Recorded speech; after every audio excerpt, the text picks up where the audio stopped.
Honorable Dr. Jude Akpụa akago ka ịtụ mma maka ntụrụ ugo ya n'oge nhọpụta na idu n'iyi ọrụ garasịrị werere o mere.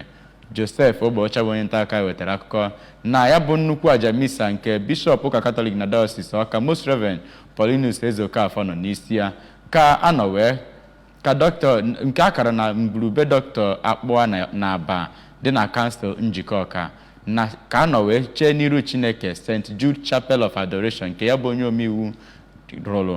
Ọ bụ bishọp ahụ gọrọ ya n'iru Chineke nụrụ akọ maka nke a n'ozuzu oke.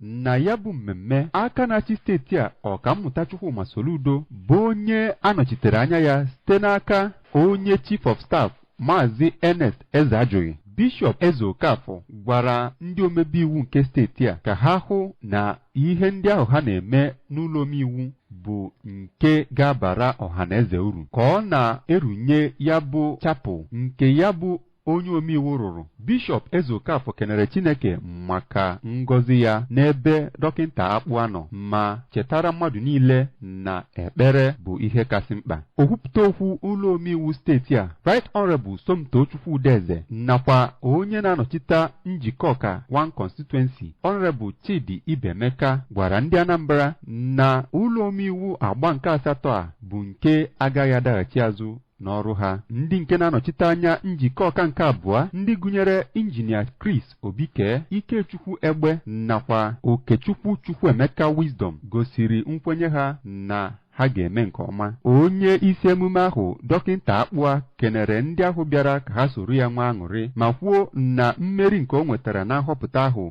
bụ nke ọ ga-eji chụrụ Chineke aja. Onye majority leader na ya bụ ụlọ omeiwu Honorable Ikenna Ọfọdeme nakwa ndị omeiwu ndị ọzọ gụnyekwara ndị isi ọchịchị nke Apụga Barrister Sly Ezeokenwa nakwa Ifeatụ Obiokoye bụ ndị bịara ya bụ mmemme. Ndị ọzọ bịagasịrị ya bụ mmemme bụ ndị nnukwu ụkọchukwu nke Anglican nakwa ụlọ ụka Orthodox gụnyekwere ndị enyi na ndị ikwu na ibe nke dọkịnta Akpụa.